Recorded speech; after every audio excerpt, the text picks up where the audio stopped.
Hello, welcome to Tech Talk Weekly. I am your host this week. I'm not Bob Anson, I'm Sheldon Burke. You've seen me maybe two episodes before this year. I filled in for Bob from time to time, and you know, it's the occasional thing. We're legally obligated to give him some breaks, so someone's got to do it. And today I'm joined by Mario Ricardo. Mario, it's a bit weird because I've been in the system so long that I have met your predecessors, but I have not actually sat down and met with you before. We've seen each other in passing. Yes, correct. I don't think we've met formally, but I guess this counts as one. So Yeah, nice I to meet guess this you, Sheldon. counts. Yeah. Yeah, and I actually just noticed that there's a Mario behind you. hmm Just Yeah. in case people forget my name, I just have it, right there handy. I'm not much of a gamer, but I have it there just for reference purposes. So you're you're not much of a gamer, really? no, not enough time for it, unfortunately. Actually, same for me. The older I get, the more I'm like, I wish I had time to do X, but I just don't. Yeah, other responsibilities just kind of, take over, and gaming just kind of, gets pushed to the side and then forgotten about, for me at least. I don't know. Yeah, I mean, I have school and work, full-time student and employee, so something's got to give. And hmm as much as I want to beat Diablo, it's just not happening. I remember the first and the second one that were released. I know there's like a fourth one, I think now. The fourth Or one is good. The third one was okay. The second is still my favorite and probably hmm everyone's favorite. Yeah. That's the one with the killer cows. There's Yes, like the a first and second yes. Diablos were the best. I mean, everything about it, graphics, the music, just the environment of it, and playing online, and like Yeah, I enjoyed special the times. vibe. Yeah. You had like the disc that you had and then the DLC disc. Yep. Had to install each CD separately, and Yeah, I had a scratch on mine and I couldn't reinstall because it was too poor as a child to like get a new one. yep. And then either that, or ask a friend for a copy, or they had like a spare key or whatever, CD key for you, and Yeah, you had to have an activation code, didn't you? yep, yeah, those were Yeah, the for good all old the Gen days. Z people watching, you can't relate, but it was a hard time back then. Yeah, it was a very difficult time, and then you had to keep all your CDs in cases, and that's why you guys are lucky. You can download any game you want anytime you want. True. I mean, I think I even tried to pirate it once, but if you pirate something, you still need an activation key. A So, CD key, yep, yep. yep. Tried that once, and it didn't go well. I think it was with like Roller Coaster Tycoon or something like that. Oh, that was another good one. Yeah, good times, good times. Yeah. So actually, I was supposed to be asking you about yourself, Oh yeah, we kind but of I went got off on off on a gaming. tangent. Yeah, same.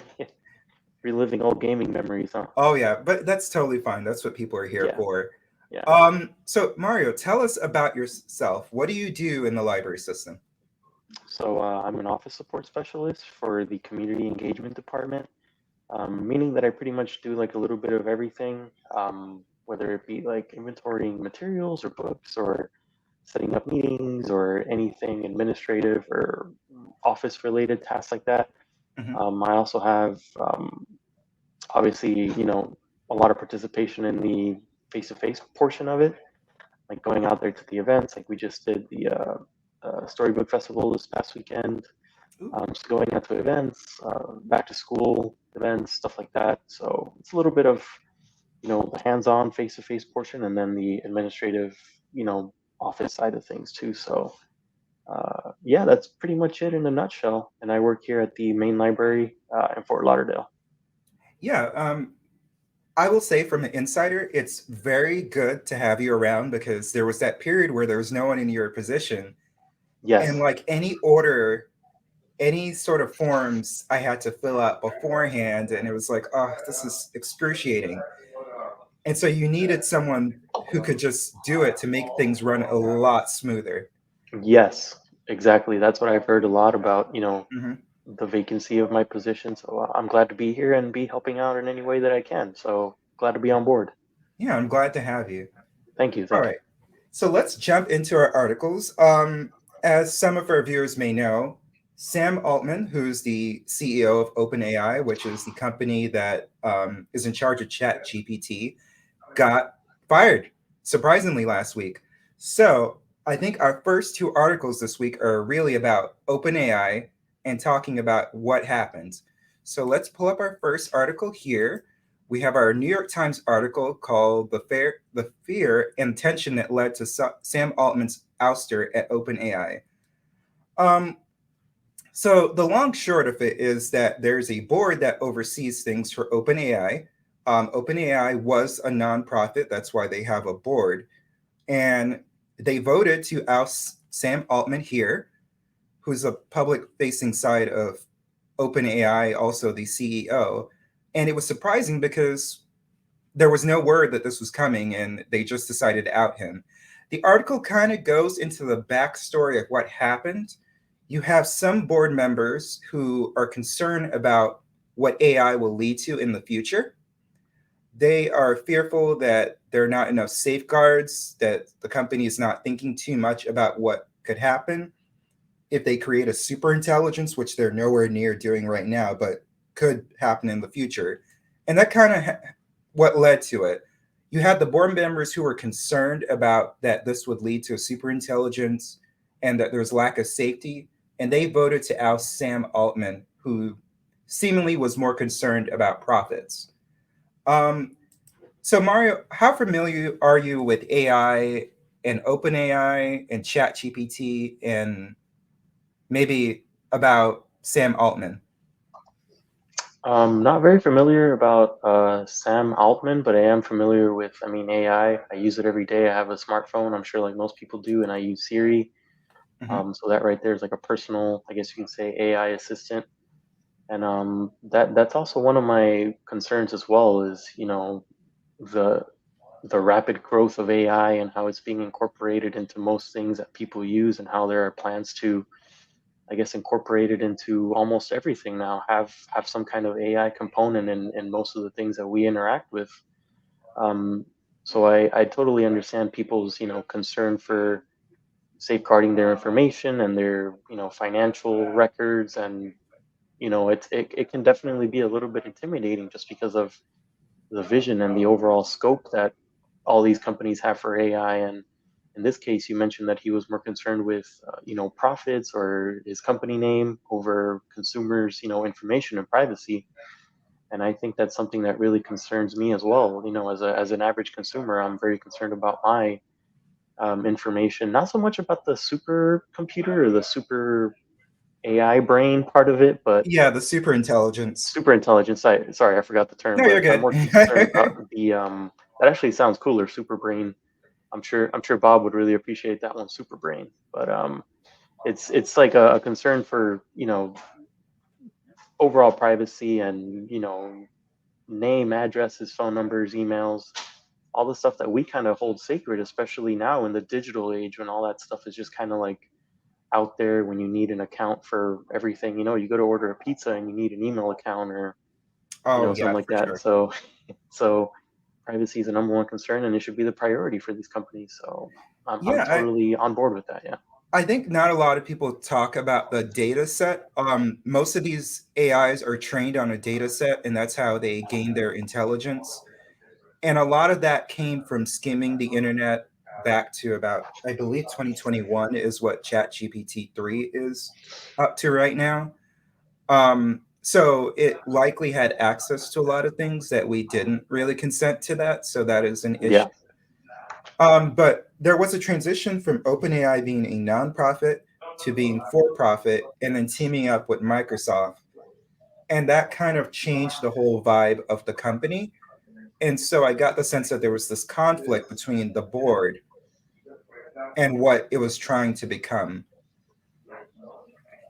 Um, Important to know, I think that they're trying to get him back in, which I'm not sure how that works. That I'm not sure either. No. you It, fire a it, guy one week and then you try to bring him back the next week.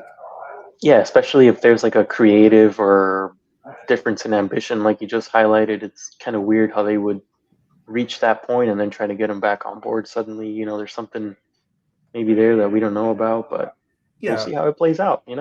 yeah. And one more point. I think there's a tendency to think, and I thought before I read the article that the board was like maybe misinformed. Maybe they don't really know about AI. I mean, there are some people there with like masters in like arts, which is good to have for ethical reasons. Right. But there was a person who co-founded OpenAI on the board, and he is like one of the biggest, staunchest persons to say, look, we need to worry about safety.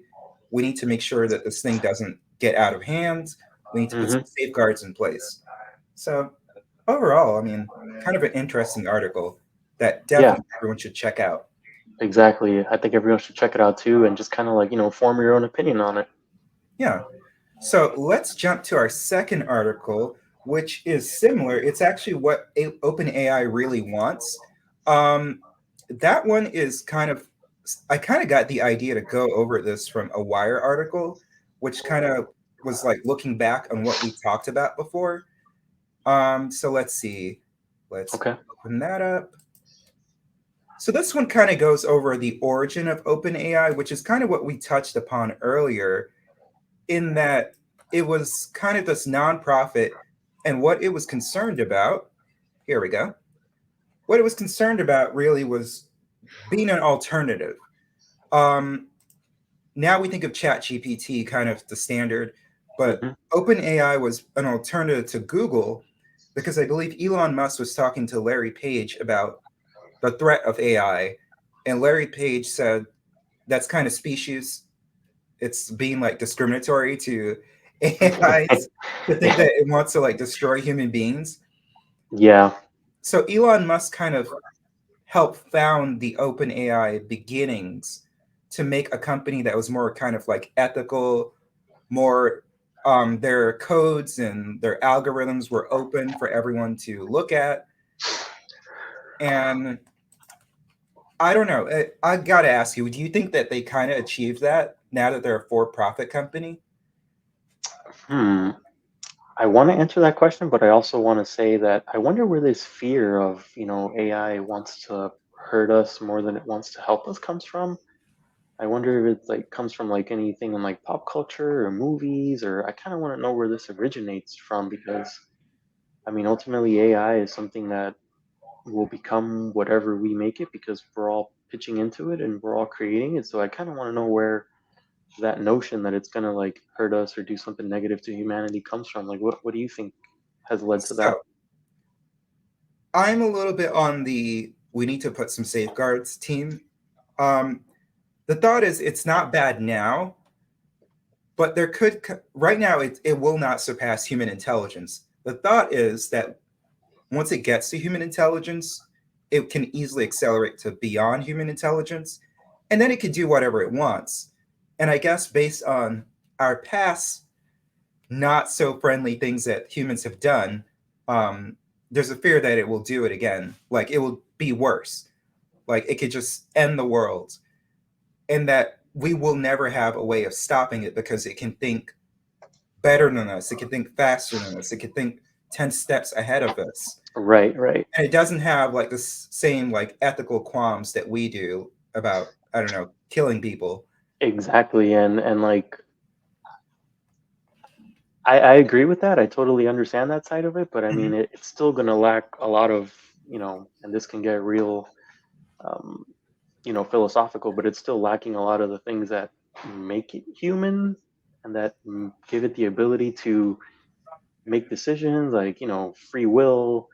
And like I said, this can get real existential real quick. But I understand people's fear that it can spiral out of control. But at the same time, like as far as like ability to make decisions and all that, I mean, to be determined, but it's still not entirely a human entity, and endowed with the same things that we have. So, but I totally understand that the fears. And anyways, I'm sorry I sidetracked. What was your No, no, question no, again, no. Sheldon?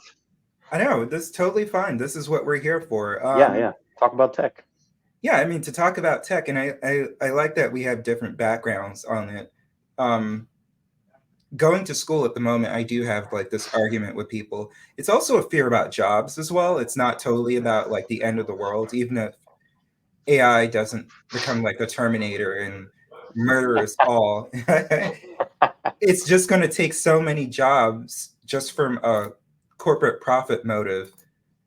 for the job creators that it's like, what do we do? Like, if you and I both lose our jobs and those job titles no longer exist, what do we do now? Like, it's not like we can just become like data scientists right out of the blue and just learn how to like code for AI and maintain AI. It's not an easy transition. Um, what do you think about that? Yeah, I also agree with that. We're seeing, slowly everything is becoming digital and automatized, and some kind of technology behind it.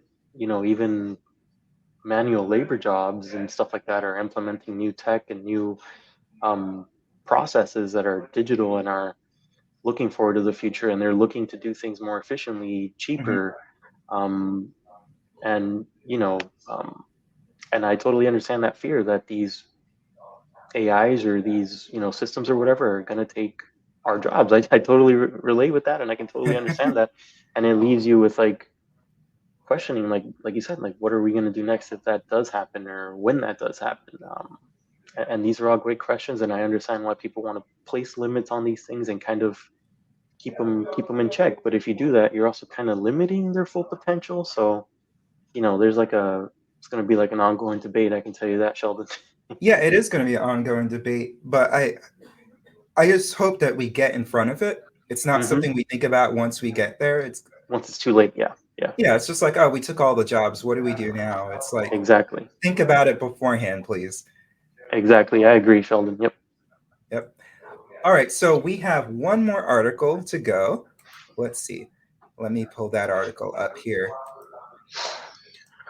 So our final article is not dealing with OpenAI here. It is, in fact, dealing with cybersecurity or lack thereof.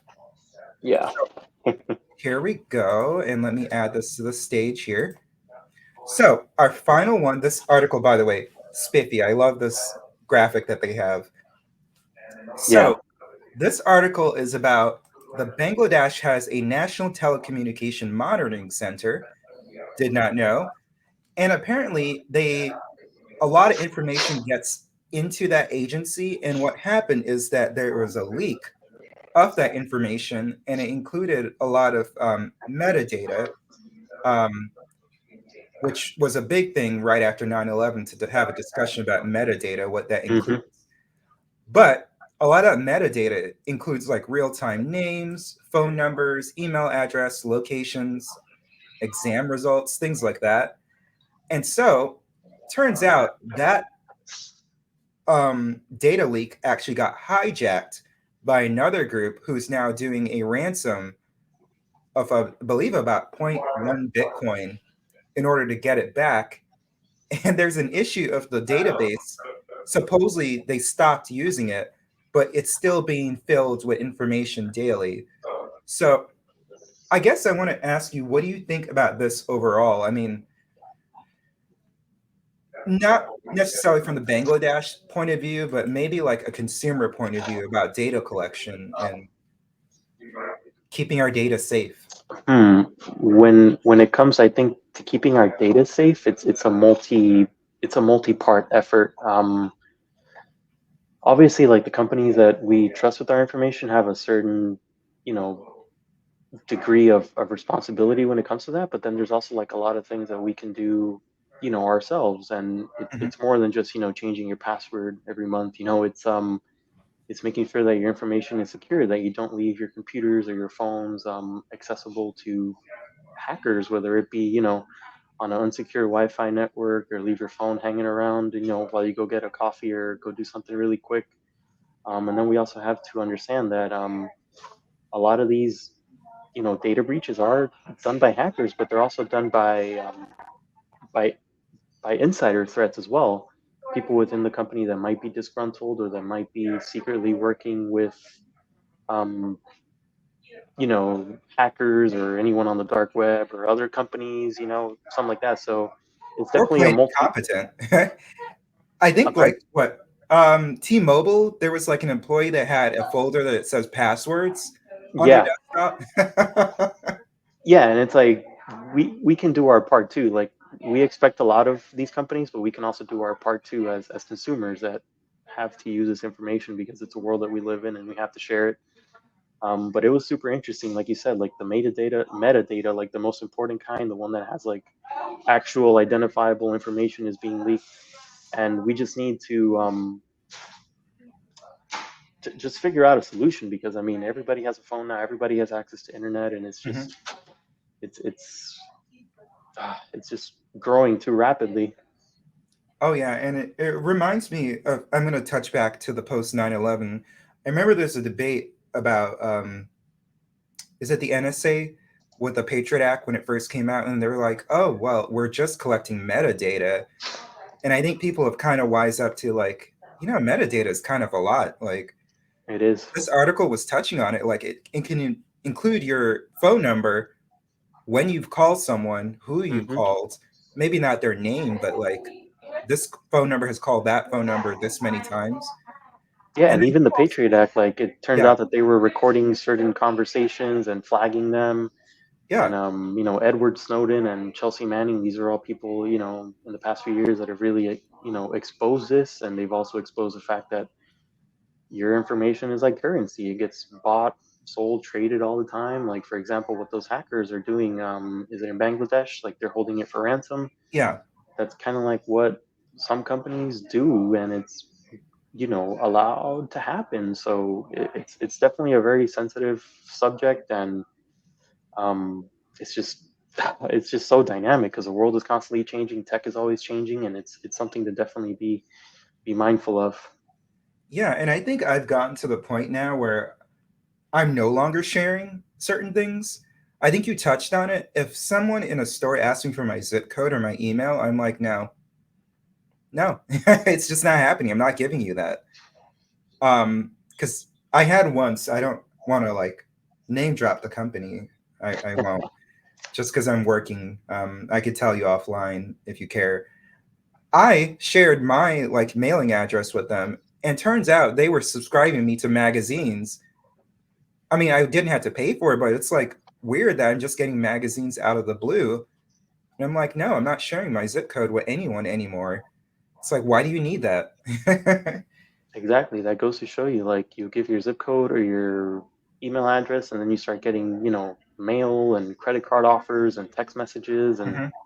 stuff in your spam mail and promotions, and it's like it's your information is out there and it's just flowing around being traded. And there's a lot they could tell from that because it's just like, why am I getting this magazine? Like, what do you know? Exactly. I don't remember signing up for you guys, but I mean it's happening. Yeah, for sure. Yeah. That's So, why I personally, like, I'm not saying anyone should do this, but I personally just try to like minimize, like the number of accounts that I make, and mhm. try to like limit my footprint online because I'm a little bit scared of it, a little bit reluctant, but that's just my take on it, my opinion, how to minimize that.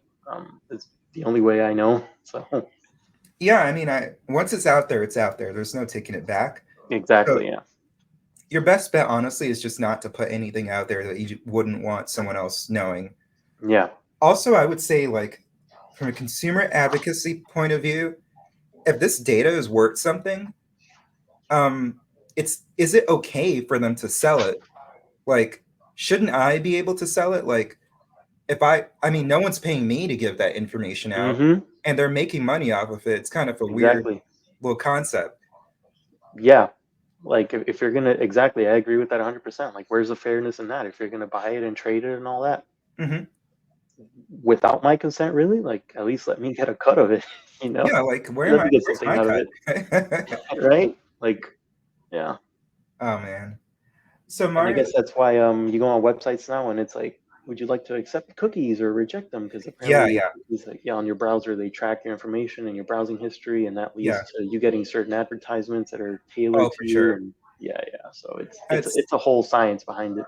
yeah, for sure. I try to reject where possible, but Yeah, sometimes it doesn't let you. yeah. Yeah. So that's it for in terms of the articles that we have today. Mario, is there anything that you would like to promote, highlight that the library does? Something coming up in your department? There's always something going on in community engagement. We're always, finding new ways to interact with the community and get them to, come in and utilize the library to the best of their, potential. Um, we're always changing up what we do, always trying to attract existing customers and new customers. So if you live in the area and you have a branch near you, I suggest you check it out. Stop by, ask what's new, see what you can sign up for. Library cards are still free, no more late fees. So come on by and check it out. And there's something for everyone. Yeah, and I think we just got the new 50th anniversary library cards now. Yeah, those are in too. So I mean, different types of library card designs. We're trying to work on some new interesting designs that'll appeal to the community. So stay posted and stay tuned for that. All right, thank you, Mario. And Thank you thank very you, much. everyone who's watching this recording. We'll see you next week. Thank you. All right, thank you, Sheldon.